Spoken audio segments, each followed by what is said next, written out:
on the air with a deadly ice storm slamming the South. Thousands of people without power. All of it basically grinding travel to a halt. Planes can't fly. Cars are slipping off highways. We're talking multi-car pileups. We'll take you live to the ground in Arkansas, where the governor is declaring a state of emergency. Plus, manslaughter charges now on the books for Alec Baldwin, with the New Mexico prosecutor making this filing official just in the last hour. A look at the next steps in this investigation. And Congressman George Santos just giving his very first TV interview since taking office, talking to a right-wing network, why he's deciding to step down from his committees for now, as new polling shows the folks who voted him in think he should be out of the House altogether now. Plus, an NBC News exclusive, the lead investigator for the January 6th committee telling our team why they left out key details on how federal agencies failed to see the attack on the Capitol coming and how they think they're still not equipped for those threats. More on that in a minute. Plus, in tonight's original, with the Biden administration ending the monkeypox emergency declaration today, we're getting the takeaways from officials on the front lines on how they prevented a bigger outbreak. That's a little bit later on in the show. Hey, I'm Hallie, and tonight you have tens of millions of us under these serious winter weather alerts because of a multi-day, dangerous and now deadly ice storm that is slamming the South super hard. We're talking the southern plains to the mid-Atlantic, frigid temperatures, multiple rounds of sleet and freezing rain, making it nearly impossible to travel anywhere. Also, by the way, life-threatening to try to get out on the roads. Experts forecast the impact is going to get heavier and more widespread with every wave of this storm coming in. Here's the numbers on flights, right? Don't hold your breath. 1,700 plus cancellations, 3,400 plus delays. Bill Cairns has our forecast, and Guad Venegas is on the ground in Round Pond, Arkansas, which is where we start. We've talked numbers, Guad. We've seen some of the videos. How's it feeling where you are? Hallie, that accident you were making reference to where the truck fell apart, that's just down in this direction a few miles. We drove right past it. You can still see some traffic, a lot of trucks. This is commercial traffic on the highway. So authorities have asked people to stay at home. And what we've seen is a lot of these trucks that are still on the highway. This sleet, if you can see it on camera, has been coming down for the last 2 hours. We started our day east of here in Memphis, made our way over into Arkansas, this area where we saw the accident. And what we have is this ice, and I have two branches. You can see how thick this ice is. This is more than half an inch thick here. And, you know, when they talk about how dangerous this is, when the ice accumulates and it can break the branches and the trees, if I move over and I just tap, these branches are falling apart. I mean, this is a frozen. I mean, that's how easy everything starts to break when it freezes. And then, of course, this on the roads is dangerous. It's hazardous on the sidewalks. So they're asking people to stay at home. As you mentioned, they declared a state of emergency. This is what it's like here in Arkansas going into Tennessee. And, of course, we've seen the images of what's happening in Texas and also Oklahoma, Hallie. Well, let's look at some of those images. That video out of Texas with one car slipping and sliding on the roads. I mean, I look at it behind you, Guad. It is a mess, right? I'd call it a hot mess, but it's the exact opposite of that, with people just having trouble getting anywhere. What is the emergency response situation? Because we know that the governor in the state where you are has declared a state of emergency. Right. So first off, they want people to stay home. If they don't need to go outside, don't go outside. And with an ice storm, you just have to wait it out. We know that these conditions are expected to be, we're going to be under this ice storm warning through tomorrow. So we've got a lot more of this sleet coming down. We still have the danger of these icy roads. And, you know, right now in Memphis, they've already seen ice as thick as 1/4 of an inch. That creates these hazardous conditions. So the message is stay home. Don't go outside if you don't need to. When I woke up this morning and I came outside, I almost slipped on the way to the car. And this was after reading the reports and watching. You know, it's so easy to miss a spot and slide. You know, in Dallas, MedStar communicated they were treating a lot of people because they had accidents walking around. This is other than the multiple vehicle collisions that they have been attending. So the message is to stay at home and wait it out, Hallie. Guad Venegas live for us there in Arkansas. Guad, please stay warm. Please stay safe. It is messy out there. Bill Cairns, you have seen it now, the effect that this ice storm is having in the South. Do they have any relief on the way? Like, in other words, is there anything that could make this not as bad as people think it's going to get? No, tomorrow at this time we'll be talking about many thousands and more people losing power and about the roads getting worse, especially in areas of Texas. So you could hear it on the microphone. You could just hear sleet. It's just an ugly sound. Yep. It doesn't look pretty like snow, and it's still slippery. The only thing that's good about sleet compared to freezing rain, it doesn't stick to the trees. You don't get the power outages. So we're at about 28 degrees in Fort Smith. Little Rock's at 31, but Memphis is 28. You've been cold enough for a lot of sleet. That's much better than freezing rain. But now temperatures are warming up a little bit, especially in southern Arkansas, and that's where we are seeing more freezing rain instead of sleet. And freezing drizzle is widespread now south of the Dallas area. So that's kind of the things we're watching through this evening. Ice storm warnings cover most of Arkansas from Memphis and even a good portion of northern Mississippi now. We're now under an ice storm warning for the areas around Dallas area. You're under winter storm warning, but as we go to Fort Worth, you're under an ice storm warning. And this is the additional ice possible. So this is what's happening now from Little Rock to Memphis, and then tomorrow all of this comes down. We could get up to an additional quarter inch, and that's on top of the ice that's already on the trees. I'm not talking sleet, I'm talking freezing rain, how it accrues on the tree limbs. And here's what happens. So Guad was just showing us a tree branch. It looked like it's about a quarter inch on each side. So you get slick roads up to that point, hazardous travel obviously, but you don't get power outages. Right now we only have about 25,000 people without power, but once we jump up to a quarter to a half an inch, that's when tree limbs and trees start to give way. That's when we have more significant impacts. And if anyone gets above a half an inch, that's when we get days without power in certain areas, and we just get areas just shut down. And then the other story, Hallie, as we're going to talk about this weekend, some extreme cold. This has been one of the warmest winters we've ever had on record in areas of the Northeast. And then for one day, it's just going to be like someone opened up the door to Siberia.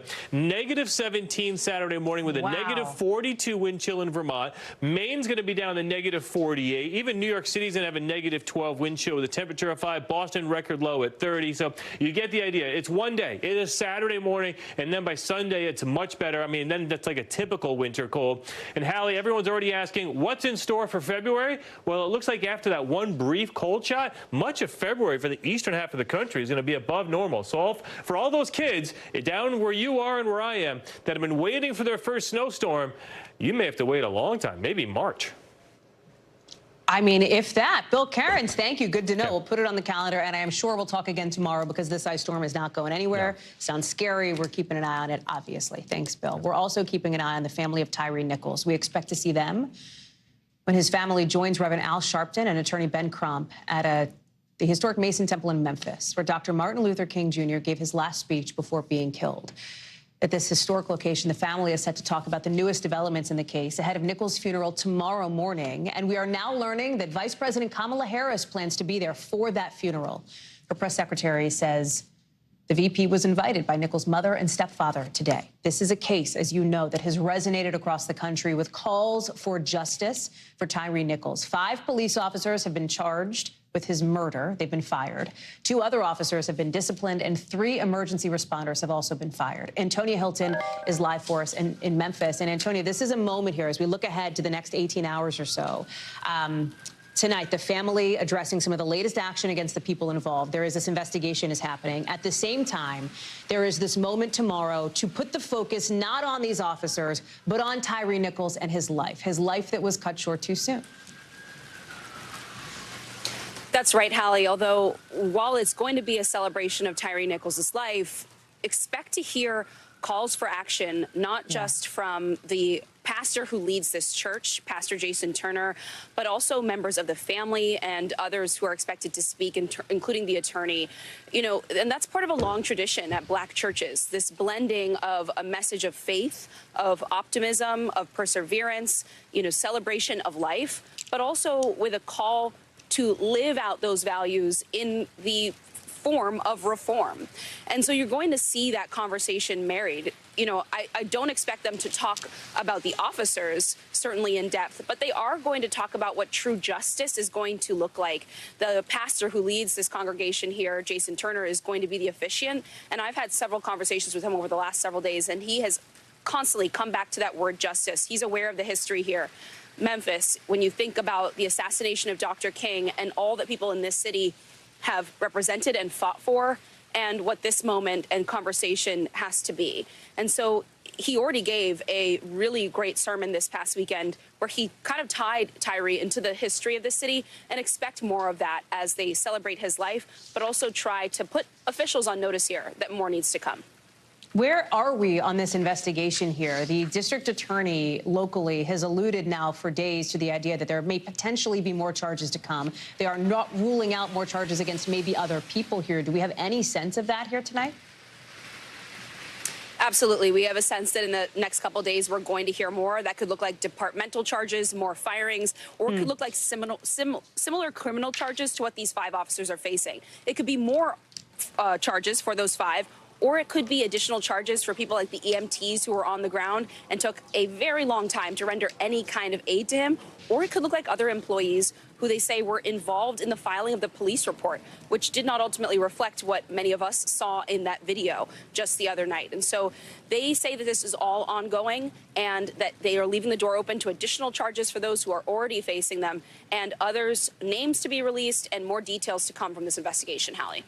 Antonia Hilton live for us in Memphis. More to come for sure on that, Antonia. Thank you. We have just learned out west that prosecutors are now officially filing felony charges of involuntary manslaughter against actor and producer Alec Baldwin and the killing of that cinematographer on the film set of Rust. And listen, these are charges that Baldwin's team had been expecting, so they've been prepared. They have already promised to fight these charges. They think they will win. Tonight, Baldwin's spokesperson is declining to comment. This comes after the district attorney today is not only going after Baldwin, but the film's armorer, Hannah Gutierrez-Reed. She's the person who is supposed to be, who is in charge of handling the guns and the weapons on set.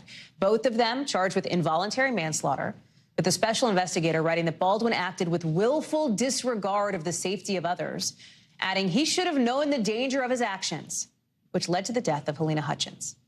So now that these charges are filed, the big question is what happens next if this all goes to a trial, if a judge thinks it's warranted? Remember the backstory here, and this was obviously huge, significant news when it happened. Baldwin, during a rehearsal, was pointing a gun at Hutchins when it went off, killing her not long after and hurting the film's director. Nyala Charles is following all of this for us live from L.A. Nyala, we know that Gutierrez-Reed and Baldwin, Alec Baldwin, is going to show up in a New Mexico court sometime in the next couple of weeks. Take us through the filing, what to expect, and where this goes from here.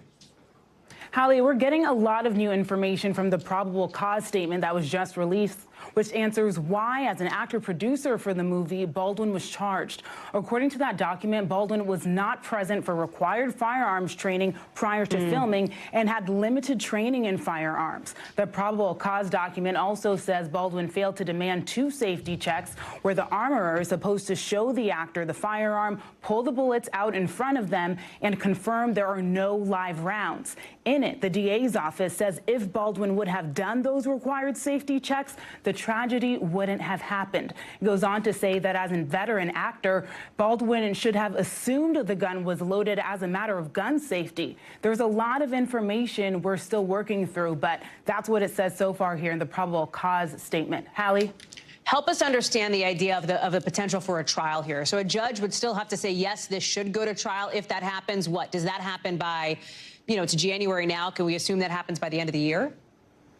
Well, the court documents say Gutierrez-Reed was not in the room at the case of the fatal rehearsal, another protocol violation there. So Hall's presence there is very important. We know that in his plea agreement, he admitted to negligent use of a deadly weapon. The DA's office says that's supposed to be releasing that agreement today, too. Hallie? There's this other interesting point of the film's, I think it was the assistant director, David Halls, who is potentially going to be tapped to testify against Baldwin, to appear at this trial. That is a dynamic that would be rather extraordinary, frankly. Right, it would. And again, that's because of the fact that he was there at the time of this fatal rehearsal. So, like I said, the DA is supposed to release that the plea agreement that he entered, in which he pled guilty to negligent use of a deadly weapon. So that's where we hope to learn more from the release of that document. Hallie? And that's something that we haven't seen yet at this point. The whole focus of this, right, is about Helena Hutchins, her family. The DA says the evidence speaks for itself here. I mean, this is something that her family, frankly, has seemed to have been, of course, wrecked by since this shooting happened. Right. We know that they are in support of the district attorney's quest to find justice for her and seek charges here. So now, as we look forward to this, we'll see what they say in the days ahead. Hallie?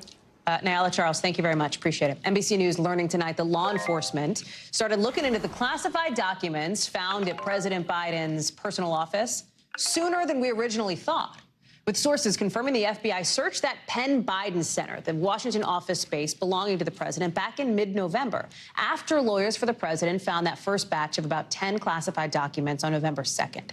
It's not clear whether the FBI found any more classified materials in that search, but we do know there was no search warrant and that lawyers for the president cooperated. All of it, though, raising some more questions about White House transparency. Monica Alba is joining us now live, covering this story for us from just outside the White House.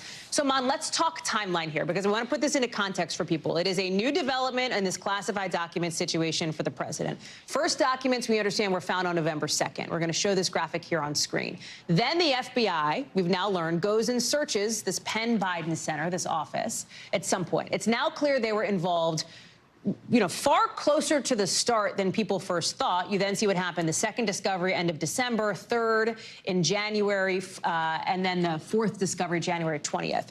The question, Mon, this appears to have been an omission in the timeline that the White House had laid out from the start. It feels almost certain to raise more questions on transparency.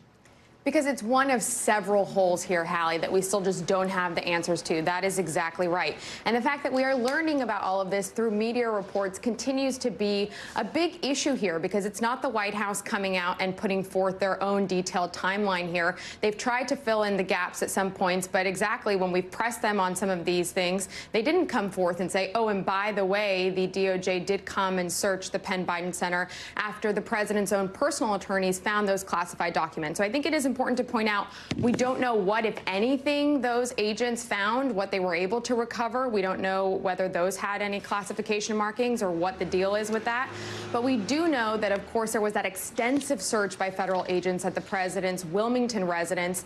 And the way the White House explained that is they said, look, when we found this, we openly invited the DOJ to come down and do this. So they're saying essentially, it seems like in this case, it was similar. They said because we notified the authorities back in November, remember that was just days before the midterm elections, even though the White House didn't disclose it at the time, but they said we did go through proper channels to let the DOJ know that then if they needed to come and search. And this is a little bit analogous to what we saw with former Vice President Mike Pence and what he disclosed just a couple of weeks ago. And that is that once he also notified the archives and the DOJ, they sent FBI agents to his home in Indiana to recover the documents themselves in that case. So there's still a lot we don't know here about this latest development. I expect there's a lot more we still have left to learn, Hallie.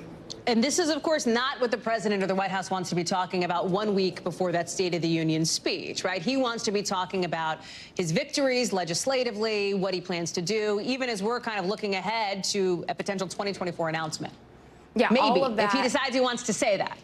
All signs point to we think so, yes, maybe. Exactly right, Hallie.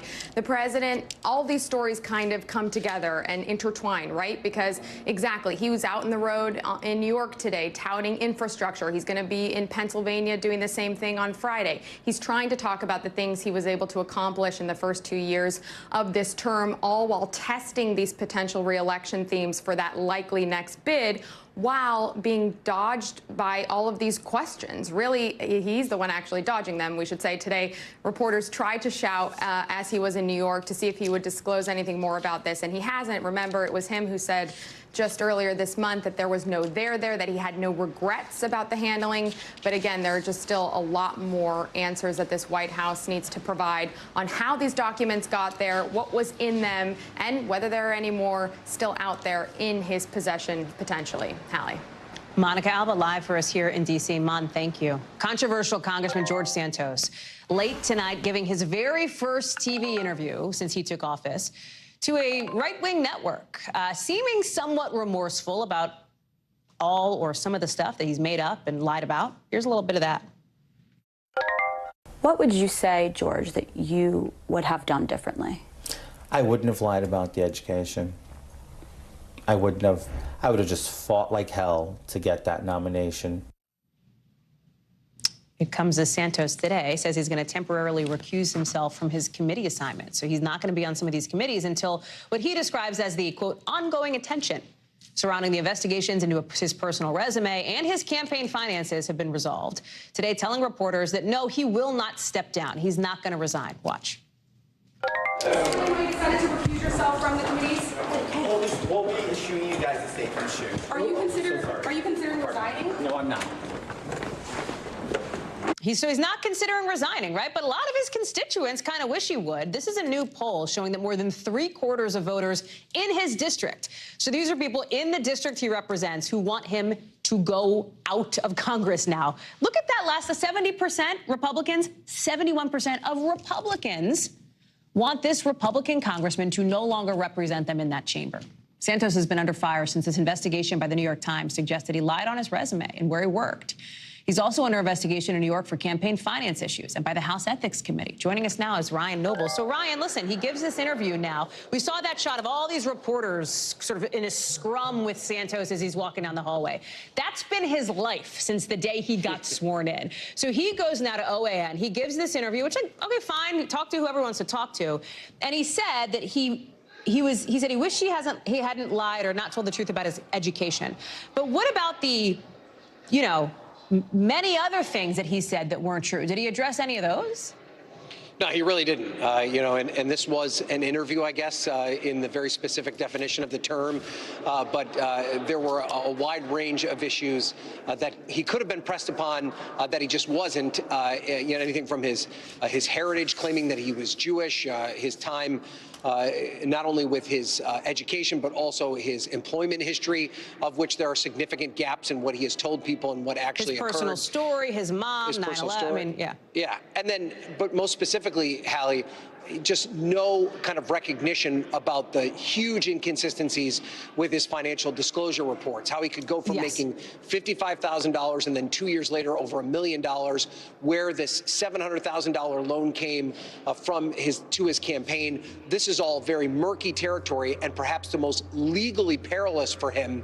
And he still to date has not answered any specific questions about that. And that's perhaps where he could find the most trouble as these investigations continue. So help us understand this. Is the biggest headline out of this very first sort of television interview with Santos the fact that he did the interview at all? Like, is that the newsiest part of it? Yeah, I would say so. Yeah, just the fact that he was willing to answer some questions, regardless of how softball those questions may have become. It's not really moving the ball forward in any kind of demonstrable way. And, you know, I think it's important to point out here, Hallie, he's not going to serve on committees. He still has a vote, though, on the floor of Congress, which is very important to Kevin McCarthy because of how tight the margins are between Republicans and Democrats. They can't afford to lose any votes, and that includes George Santos, despite all of the cloud of controversy that surrounds him everywhere he goes. Well, speaking of House Speaker McCarthy, here's what he had to say about meeting with George Santos last night. Yeah, I met with George Santos yesterday, and I think it was an appropriate decision that until he can clear everything up, he's off of committees right now. Was that something that you asked him in the meeting? We had a discussion, and he asked me if he could do that, so I think it was the appropriate decision, yes. The Speaker says that if the Ethics Committee does find that McCarthy broke the law, he'd remove him from Congress, or at least try to. Help us understand the investigations, right? Where those stand, what the various lines of inquiry are against Congressman Santos right now. So the Ethics Committee does everything behind closed doors. There's no timeline. We don't know how long it could potentially take for them to come up with some sort of resolution. The investigations at the federal and local level are in their infancy. We don't even know if witnesses have been interviewed or what level of investigation that is taking place there. The long and short of this, Hallie, is we are a long way away from any type of resolution. So this kind of state of suspended animation that we're in as it comes to George Santos is probably going to continue for some time to come. Ryan Nobles live for us on the Hill with, I'll tell you, Ryan, a story where it feels like every day there's another new development or new twist. Appreciate it. Right. To an NBC News exclusive now on the January 6th committee and what did not end up in their final report. Because while the 800-plus pages of it goes into detail on alleged wrongdoing by former President Trump and his allies, it leaves out, apparently, a lot of a year-long investigation by former federal prosecutors and agents who worked for the committee, looking at why the FBI, Homeland Security, and other agencies did not act on warnings they got before the attack. Our Ken Delanian sat down with the lead investigator for the Select Committee, who was pretty blunt in his assessment. Law enforcement had a very direct role in contributing to really the failures, the security failures that led to the violence. Ken Delanian is joining us now live from LA. So Ken, this is some exclusive reporting that you have here, right? Talk us through why this was left out, why the decision was made to leave this out of the final report. It seems, based on the conversations I've had, there was a desire by the committee to focus more on Donald Trump than on intel failures. And what these investigators say about whether these agencies are equipped to deal with extremist threats to this day. Well, you're spot on, Hallie, in your diagnosis. That's what we're told as well. Lawmakers on that committee wanted to keep the focus on Donald Trump, and that's why they had no public hearings on the law enforcement shortcomings. And they did put some elements of it in the report, but they stripped out the analytical judgment, which is what you just heard there from the chief investigator who I interviewed, who said that, yes, there were law enforcement failures, and yes, those failures did contribute to the mob overrunning the Capitol. The Capitol could have been defended had they acted on the available intelligence. Take a listen to what else Hallie had to say. Had law enforcement agencies acted on the available intelligence, do you believe the attack on the Capitol could have been successfully repelled? I think it would have been a lot different had law enforcement taken a more assertive, protective posture. The intel in advance was pretty specific, and it was enough, in our view, for law enforcement to have done a better job operationalizing a secure perimeter. Now, one of the problems here, Hallie, is, as you know, a lot of this intel was on public social media. It was in plain view.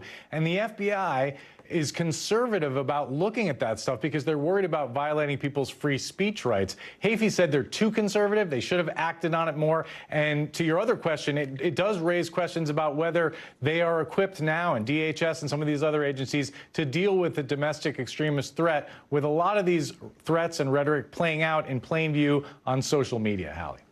Ken Delanian live for us with that exclusive. Ken, thank you. You can see more of his reporting tonight on NBC Nightly News with Lester Holt tonight at 6:30 Eastern. However you watch your local NBC station, do not miss it. Coming up, the price we pay for gas is going up as one of the companies that provides it makes a record profit. $6 million, not a month, not a week, not a day, $6 million every hour. That's how much they're making. More on that next, plus some big disruptions across France today and bigger protests. How many people try to pressure the government there in our 5 things?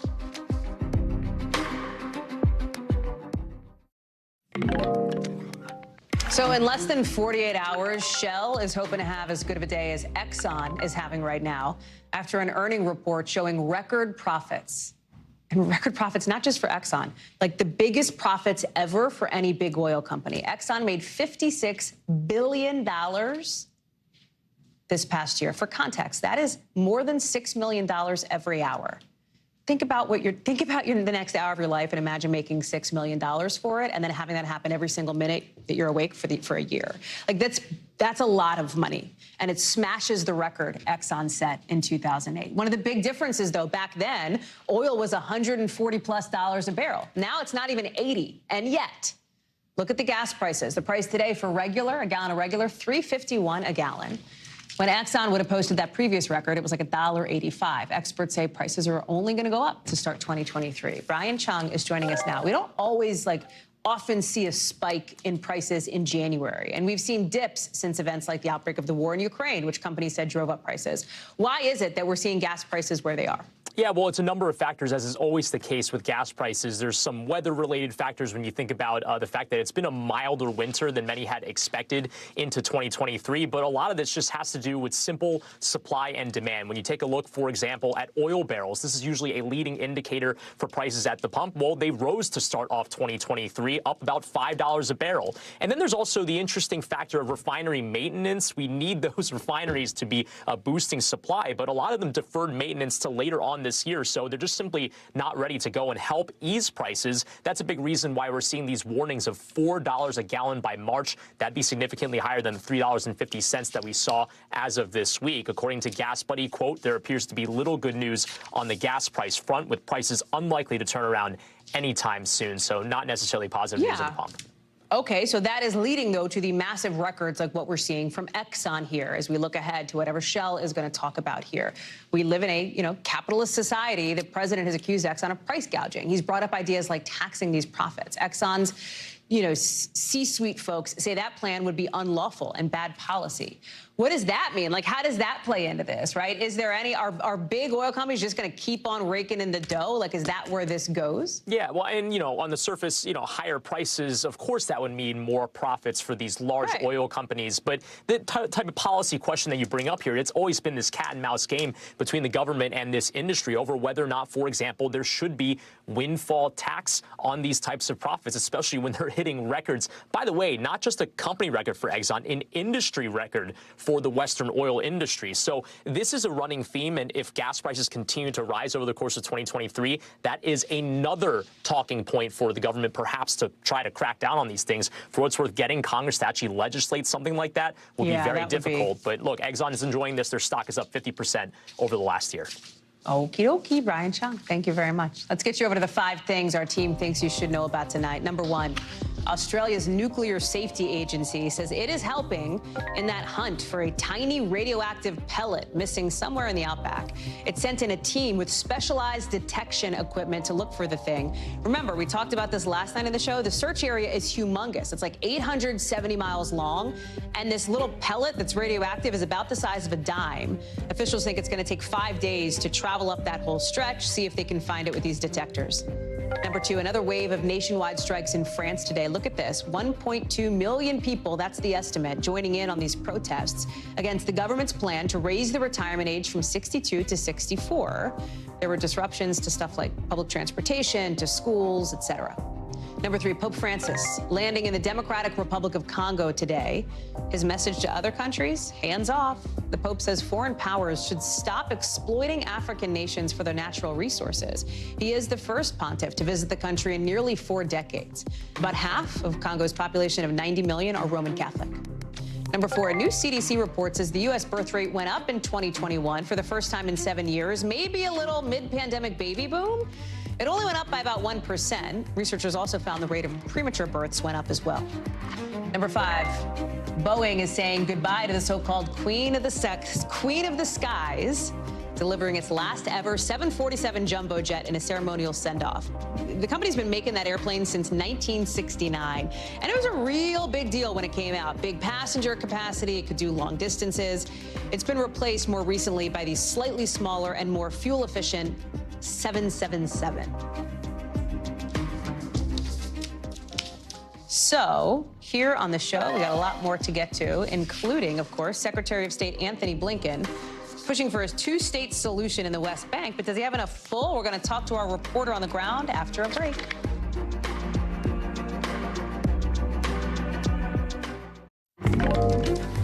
Secretary of State Tony Blinken wrapping up his Mideast trip, meeting with the Palestinian leader Mahmoud Abbas today. And while we did hear the secretary call for a calming of tensions there, he didn't actually announce anything really new, any new U.S. initiative to try to get to that goal.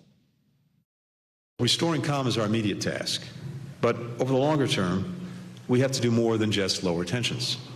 The United States is committed to working toward our enduring goal of ensuring that Palestinians and Israelis enjoy equal measures of freedom. This sort of echoes what he said after meeting with the Israeli Prime Minister Benjamin Netanyahu. With the backdrop of all of this, more violence in the region. January has been one of the deadliest months in years. Kelly Kobiea is live for us in Jerusalem. She is joining us now.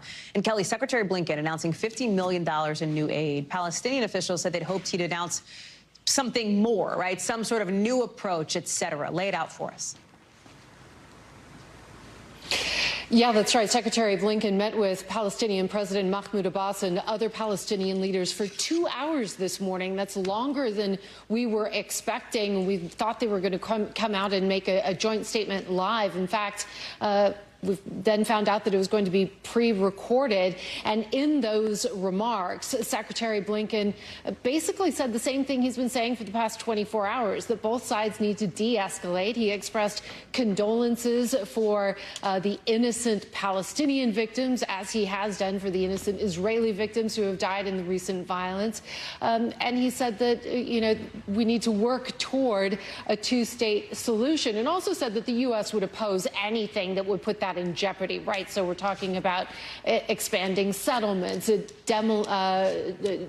destroying Palestinian homes, evicting Palestinians from their homes, and there's a long list of things that this far-right government in Israel is planning and has talked about that really angers, infuriates Palestinians. But at the end of the day, there was no real solution. There was no roadmap to get there. And that's what the Palestinian leadership certainly was looking for, and Palestinian politicians that I spoke to were also looking for. He did say that both sides came up with good ideas to calm tensions. He said he wasn't going to get into the details of what those ideas were, but that he was leaving some of his team behind here in Israel to work with both sides to see if they could get some traction on that front. Hallie. There is some concern, right, of what's going to happen in Israel, in the West Bank, that it could get worse the next few weeks. But I wonder what you're hearing here about how much of a priority this region is for the Biden administration, given the many other challenges they face. That said, listen, Israel is, strong, an important ally for the U.S. government, as you know. Yeah, Israel is always an important ally in this region. The focus of the U.S. administration is never going to be off this area, clearly. And it's important to have a stable Israel as well. So in that sense, yes, the U.S. will be focused on making sure that the violence doesn't get out of control. But again, the feeling on the ground here is that in terms of making any sort of progress, moving beyond the status quo, people are extremely skeptical, especially when you look at the situation on the ground, Hallie. Not only do we have tension, a lot of tension on the ground with skirmishes between Palestinians and police over the past couple of days, more home demolitions, more small, lower level incidences of violence, people definitely hurt, but not on the scale of what we saw on Friday. But still, it's happening. And in addition to that, you have these leaders on both sides who are sort of a problem as well. Netanyahu leading the most far-right government in Israeli history with a lot of policies, again, that infuriate and aggravate the conflict, infuriate Palestinians and aggravate the conflict. And then on the Palestinian side, you have President Abbas, who is hugely unpopular among Palestinians in the territories and also has a serious credibility problem. And those two things aren't going away in the short term. Hallie. Kelly Kobiea live for us in Jerusalem. Kelly, thank you. It's good to see you, as always. Coming up here on the show, the mpox public health emergency now ending. There used to be hundreds of cases a day. Now there's almost none. So how did that happen, right? How did public health leaders get there? We'll talk about it. Plus, another Colorado library closed indefinitely because of meth contamination. We'll explain later in the show.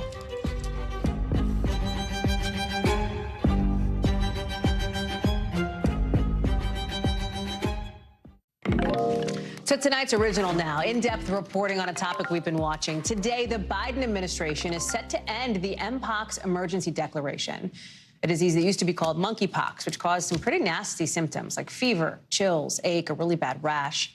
At the height of mpox, there was an average of nearly 500 reported cases a day in the U.S. Look at this.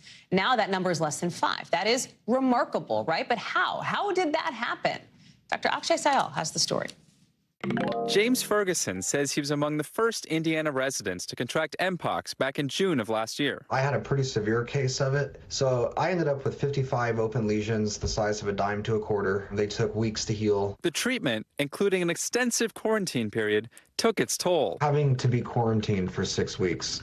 There's a depression that comes with that. Shortly after his diagnosis, Ferguson started to see messaging about the disease online. I think that really did a lot to bring awareness and why we're now able to say that this is something that's no longer a huge concern. Today, the Biden administration is no longer calling mpox a public health emergency. The way that the vaccine strategy evolved represents a nimble response to what we were seeing on the ground. It wasn't like other mpox outbreaks. This one acted a lot differently. That's Dr. Dimitri Daskalakis, the White House deputy coordinator for the mpox response. He says there were 3 key things that led to this success. 1, having enough vaccines for at-risk populations. 2, clear messaging that led to behavioral changes. And 3, immunity from those infected. What are some lessons you think we've learned about outbreaks going forward? I remember when I first landed here at the White House, having the president say to me, how can we make the community of gay, bisexual, other men who have sex with men, and LGBT folks, how can we make them know that we are concerned about this and care? Starting with community and then worrying about how do we get the numbers down. That's an important lesson for me, and I think for others in terms of how we approach outbreaks. The mpox vaccines began rolling out in August of 2022. Messaging by public health officials about mpox was complicated. There was fear it would create a stigma around the LGBTQ+ community. Working really hard to make sure that we don't land stigma in that community the way that other diseases have had stigma land in that community has been a really guiding principle of how we do the work. Messaging aside, history offers a clue as to why the gay community reacted so quickly to mpox. The HIV/AIDS epidemic predominantly impacted gay men. That health emergency may have mobilized them to respond quickly to another disease affecting their community. So it's no surprise, given our exposure to all these other things in society that seem to be a problem statistically for our community, that when something like monkeypox gets thrown at us, we know exactly what to do. It's nothing new. According to an online survey of gay, bisexual, and men who have sex with other men conducted by the CDC, in response to the mpox outbreak, 48% reduced their number of sex partners, 50% reduced one-time sexual encounters, and 50% reported reducing sex with partners met on dating apps or at sex venues. While Ferguson has recovered from mpox, he still has marks from the disease. Eventually, if somebody's going to see you naked and you have, 55 scars, you have some explaining to do. It is something I'll probably have to explain to future partners. Even though the scars won't go away for some, the combination of a rapid response by officials and those at risk certainly helped curb the spread. Dr. Akshay Syal with that fascinating look. He joins us now. So more than 1 million people have gotten this mpox vaccine as of the most recent CDC data back to, I think it was about a week ago here. This can affect anybody. It specifically affected the gay, bisexual community, men who have sex with other men as well. How have public health officials worked to create a stigma around this disease while making sure people at risk got vaccinated? That is one of the questions that came up when we first started covering this outbreak, Dr. Syal. Yeah, Hallie, that was really the big question, is how do we get this message across that this disease is predominantly affecting gay men, while at the same time it's not a gay disease? And you and I talked all throughout the outbreak about getting the message out there. How can we really target this messaging to that population? And to the Biden administration's credit, they did things like having vaccines at gay pride parades. So by doing things like that, by meeting people where they're at, they were really able to get this outbreak under control with the vaccine and having behavioral changes from those affected. And you see it in the numbers now with just a handful of cases today. Dr. Akshay Syal, thank you again for that great reporting. Good to see you. NBC News covers hundreds of stories every day, and because you couldn't possibly read or watch or listen to them all, our bureau teams have done it for you. This is what they tell us is going down in their regions in a segment we call The Local. From our D.C. Bureau, Metro Police say they've arrested a city employee over the deadly shooting of a middle school boy earlier this month. Officials say the Parks and Recreation Department worker turned himself in this morning, now facing a second-degree murder charge. According to court documents, 13-year-old Karan Blake yelled, "I'm sorry," several times as the suspect fired in his direction. Police say the man thought someone was tampering with cars parked on his street. Just awful. From our Western Bureau, another library in Colorado is closed after meth residue was found inside it. Officials are doing some more testing to figure out how much of the building is affected. And no, you're not having deja vu. This is at least the 4th library in Colorado to close for this same reason just recently. From our Northeast Bureau, in-person sports betting is officially legal in Massachusetts today. Folks over 21 can now place bets at the state's 3 casinos. Some Boston sports greats like Johnny Damon, Ty Law, Cedric Maxwell, Angelo Ruggiero got in on the action, too. You see it there. When we come back, missing monkeys and a person of interest. We'll tell you about another very weird day at the Dallas Zoo What's going on there? When we come back, what's up with the Dallas Zoo, man?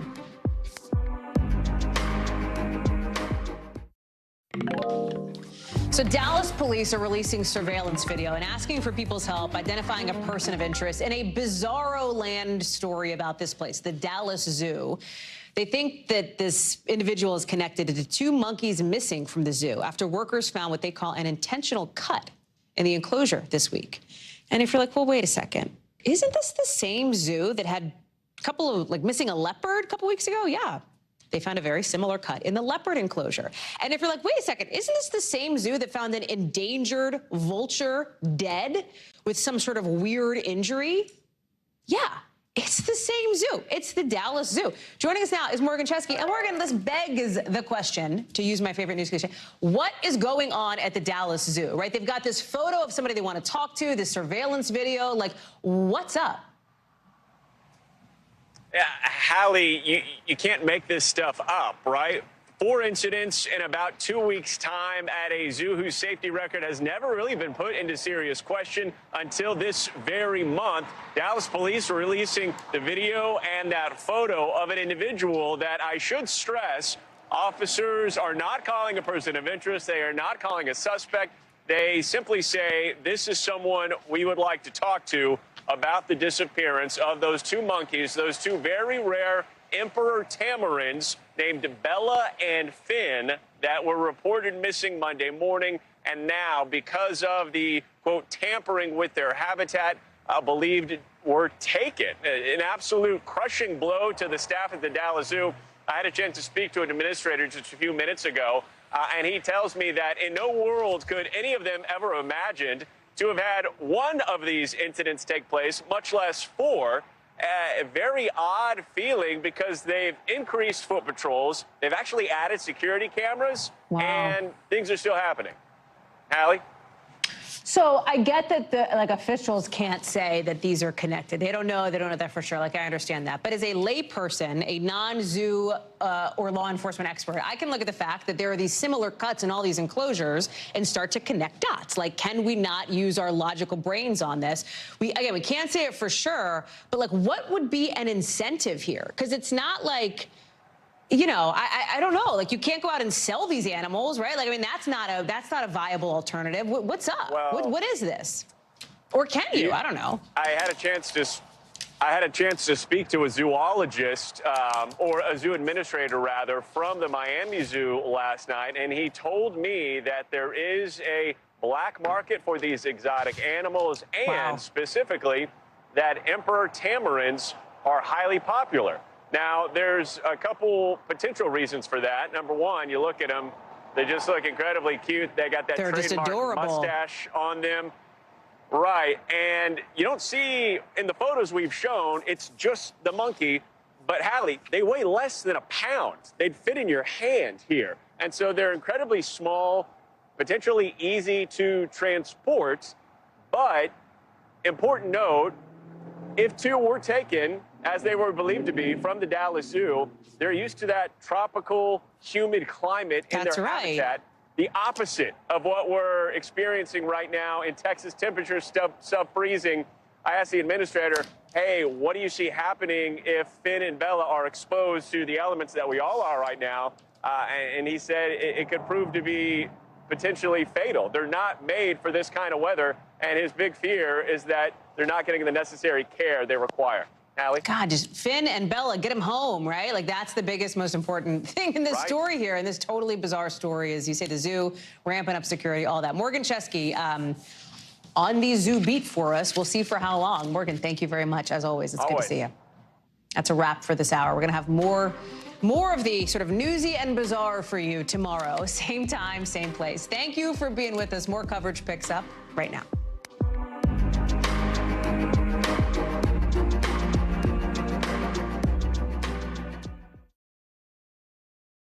Thanks for watching our YouTube channel. Follow today's top stories and breaking news by downloading the NBC News app.